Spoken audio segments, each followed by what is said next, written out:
Let me know, what are you driving and has it been reliable for you? This method does not work for everybody. So if it doesn't work for you, trolls, don't come to my comment section trying to get on me, calling me broke, calling me cheap. You can call me whatever you want, but you can't call me chain. This right here is my 2012 Toyota Camry. With the increasing cost of cars and inflation, man, I know so many folks are out here looking for reliable vehicles, and you cannot be afraid to go a little bit older if you have to. In today's video, I want to talk about one of my daily drivers, this beautiful white Toyota Camry that honestly I've had for a few years now, and man, it has saved me so much money. And I just want to talk about the philosophy behind driving used cars. You don't gotta break the bank, man. It still looks relatively great, especially for its age. Few dings and scratches here, but man, let's go ahead and get over always being in a car payment, and let's go ahead and talk about the ins and the outs that I've had with this car so far, right? I think by now, if you follow my channel, you know my philosophy on used cars and paying for cars in cash and not going into these crazy car payments of 2025 and beyond. So in today's video, I will be doing a direct sequel to my somewhat viral video, my 1999 Toyota Camry, about why I drive a 26-year-old car. Now I'm updating that video about why I drive a, a now 13, 14-year-old car, and why this era of cars is actually perfect for anyone trying to stay out of a car payment, looking for modern features and having the reliability. So you get all of it in one. We're gonna chop up a couple myths and fables that society tried to feed us to keep us in debt, broken, and keeping up with the Joneses. We're gonna ignore all of that, and I wanna jump into some pros and cons that I've had with this car that I've paid in cash a couple years back, all right? So a little bit of foundation about this car. This is the 7th generation Toyota Camry. The generation before this was a little rough. Even Toyota had, some bad patches here and there. But this generation right here fixed a lot of those issues. This ran from 2012 to, I believe, 2017. And somewhere around 2015, it actually got a refresh on the way that it looks. Maybe I'll pop up a picture of the refresh on the channel here, but they are literally the same cars. They're the same cars. They just refreshed the face because I believe these models were too expensive to produce. That's also a good thing, I guess, right? Now, we all know Toyota Camry is one of the most reliable vehicles of all time. You really can't go too wrong with a Toyota Camry. You get the naysayers who say, oh man, it's boring. Oh man, it's an A to B car. Well, that's what a car is, man. It's a tool. And we've fallen in such love with the false fable that your car equals your status, when in reality, it is a status downer. It's actually putting you in debt majority of the times, and it's a huge liability. That's the problem with cars, man. They're beautiful. I love them. I love to have them, but they're a liability at the end of the day. They go wrong. They go bad. They are a tool. And the quicker that you understand and recognize this tool, you need to keep this tool in its place. You need to not let this tool rob you of your financial future. That's one thing that we have to get over in this society. I will use my channel as a mission to chop that fable up. Your car does not mean you're wealthy. Your car does not mean that you are the man. It is just a tool, man. Not so any more so than your wrench that you use to fix anything, right? It's just a tool. A screwdriver is a screwdriver, man. Anyway, I still think this car looks beautiful. One of the reasons why I love these eras of like the 2012s or the 2012s to about, I would say 2017s, or honestly the 2010s. Guys, most of these cars still look pretty modern. So if you're looking for a car that still somewhat has that good modern look and you don't want to go too back into the 2000s, try to get something in this area. Try to get something in this time frame because it will still give you the best of both worlds. Everything that cars have right now, this one has. The screen, it may be a little bit smaller, but it has it. All the other little features, they might not be as great as the newest Camry, but it has it. Guys, we got to get over always thinking bigger means better. More money, more problems, right? More electronics, more issues. More planned things to go wrong, right? Companies get off on planning things to not last as long as they used to. It's more things that can go wrong. I'm not saying the newer cars are junk or bunk. Maybe some people might. I haven't had one. But what I can say is that one thing my philosophy is on used cars, They have a tried and true tested lineage of how good they work at certain intervals. You can go to carcomplaints.com and check out every Toyota Camry ever existed. And I really love the 7th generation's stamps of approval. All of these cars are so darn solid. And if you're looking for a little bit of style, comfortability, and reliability, you cannot go wrong than getting a old school Toyota Camry. Now, for me, I want to talk about the mental aspect of it. Right? Why I love driving these older used cars. No matter how much time elapses, man, I really love driving these older used cars because, guys, inflation is crazy right now. Guys, there is record-setting debt happening right now in this country. Record-setting, the most ever in all of history. And one of the leading aspects of this debt is car payments, car loans, and car notes. They all the same thing to me, honestly. But it's like you have got to get your mind out of the gutter when it comes to your financial future. If you got the money to pay for it, I always say, why are you giving them extra money? Even if your interest rate is low, why are you even playing their game? Take their chains off and be free. Own your vehicle outright. Is that too crazy of a thought for you to own yours outright, to put your stamp, your name on it? Take them chains off. Go get you a reliable car within this lineage. Do your research. There's always an issue that you can run into a lemon. There's always issues that you can run into a bad car. When I got this car, I dropped $6,000 for it. I bought it at 150,000 miles. I dutifully, if that's a word,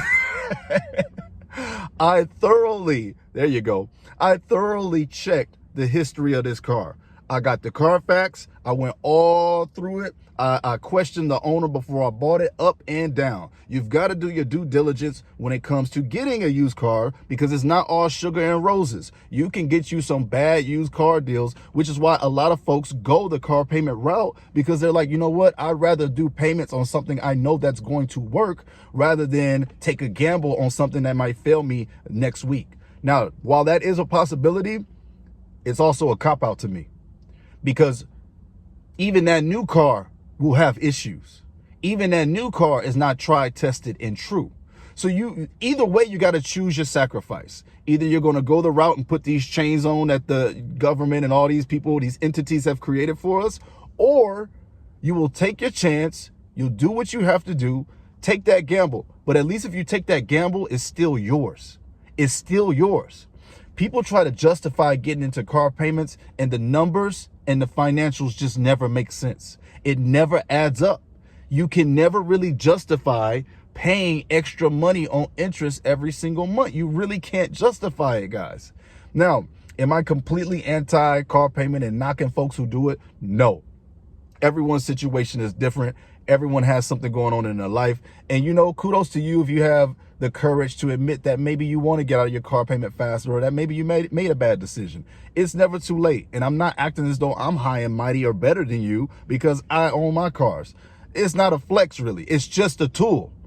So that's why I'm so on that mission to get people to understand that this tool works for you. You don't work for the tool works for you. People are going to work to pay for the tool. Tell me, how does that make sense, guys? This is a tool that's supposed to help us make the money, help us get to where we want to be. Not this tool driving us, we drive it.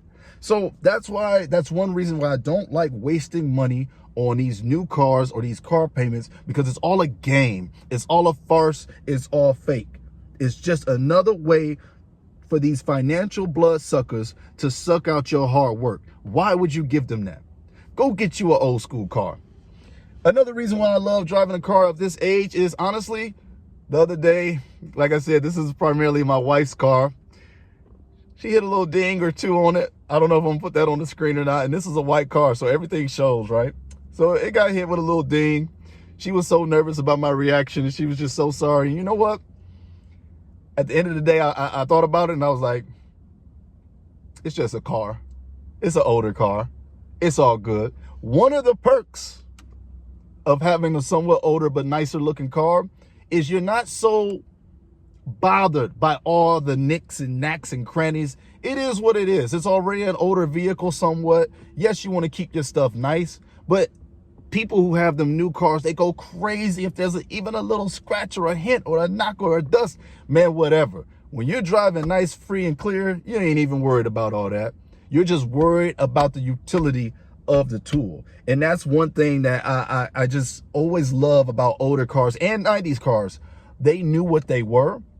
They were tools that were meant to serve us. They were tools meant to get us to A to B without compromising our financial structure and our values. Let's get it back to that. Let's make used cars cool again.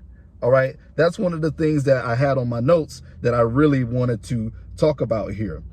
Another one, another psychological, social one, I'd say, is the freshness.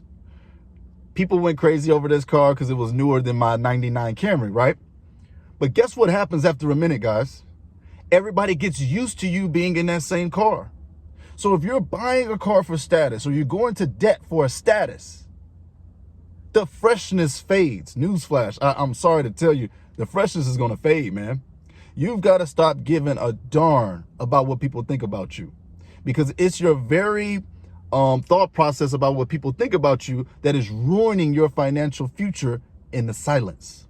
In the silence, many of you guys are struggling and you don't have the courage to admit it, but you want to drive in that car and feel like you somebody. Don't allow people to make you feel like anything. You validate yourself and you validate the purpose of why you're doing what you need to do. If you need to drive a 1999 Camry, then you need to drive a 1999 Camry and get your money up, because that's what's important at the end of the day. Nobody knows what's in your bank account. Stop trying to show them. That's one reason why I drive around here free and clear with my cars, because it's a good feeling knowing that it's yours. The entities and the powers that be these days, especially at the end of 2025 here, guys, they are trying to take away our ownership in every single aspect. Don't hand over your freedom on a platter. Find the same car you're looking for. Check the older models. They might be better. They might be more reliable because they made them with the intention of them lasting rather than the intention of you updating every few years. Go check out an older model of the car that you love. And you know what? You might do your research, go to carcomplaints.com, and you may figure out, whoa, the older version of this car was better. The older version of this car has more research done on it. The older version of this car, I'm seeing them on Facebook Marketplace for $200K and $250K. That means that they can last. So don't fall into the facade of the propaganda, of the advertisements, of all of them telling you that your car is obsolete. Listen, ain't nobody going to tell me none of my cars are obsolete, not even the 99, because them things will run and run and run forever if you take care of it and if you do your maintenance. When I got this baby right here, I knew that I wanted this to be our family car. And so far, 2 years plus in, this car has been phenomenal. Now, let's talk about a little bit of the cons. Again, this car is getting up there in age a little bit. It's 13, 14 years old. I did have to replace the alternator last year. That was the second year of ownership where I had to replace the alternator. One of the issues of this specific model that I got to keep it real about was something called a torque converter shutter, which is when you would go over 45 miles per hour, there was a shutter and there was an issue with the software that Toyota put in. They were once doing free recalls on that. That is long gone by now. What you want to look for is, if you like my generation, go find one of these babies that already has the torque converter shutter issue taken care of by somebody else. When I researched and got this one, I looked through the Carfax and I saw that that major issue was already taken care of. So someone else ate the depreciation on that instead of me. So I'm getting the car at potentially one of its strongest points. 150 is nothing for a Toyota Camry. It is now at 177 because I've had it for a few years and it is still running beautifully. Again, I'm going to have videos of the car up playing throughout the entire video, but it's still running beautifully. And I have had no other major issue out of this car. It's literally just been the alternator. I think I replaced the battery Maybe I think I replaced the battery earlier this year. And guys, these were more so preventative measure issues than anything. Every single car has these same maintenance. Every car is going to need a new battery eventually. Every car is going to need a new alternator at some point. But everything else about this car, I have no lights on my dash at all. It's just been a beautiful car to own, man. And I'm telling you guys, don't fall for the noise. You can get a beautiful looking car for $6,000, $7,000, $8,000 if you want to go that high. Pay for it in cash. Save up for it in cash. Do it, be done with it, take care of it, and move on with your financial future. Tying up your finances in these depreciating assets, it has got to be one of the biggest myths and lies we've ever consumed. Ever. Again, I'm not trying to offend nobody in this video. I hope you're not getting offended. But I had to keep it real, man. I had to speak out about it. But yeah, this is the vehicle that I do all of my recording in, man. We'll go ahead and take a little look over here. This is the dash, obviously looking all pretty, looking all good. I'm gonna go ahead and turn it on and show you guys I'm not lying. I just got it a fresh new oil change. Sitting good, sitting pretty. I mean, it's not on all the way, so it looked like a whole bunch of lights on. But yeah, we have 177. Yes, sir. And everything is all good, man. So you guys let me know if you are consider grabbing an older car. Let me know, what are you driving and has it been reliable for you? This method does not work for everybody. So if it doesn't work for you, trolls, don't come to my comment section trying to get on me, calling me broke, calling me cheap. You can call me whatever you want, but you can't call me chain. God bless you guys. I'll be following up more with these videos. Let me know what you think, man. I had to represent the 2012. It's always in all my videos. You guys know I keep my word, man. I'm out of here. Peace.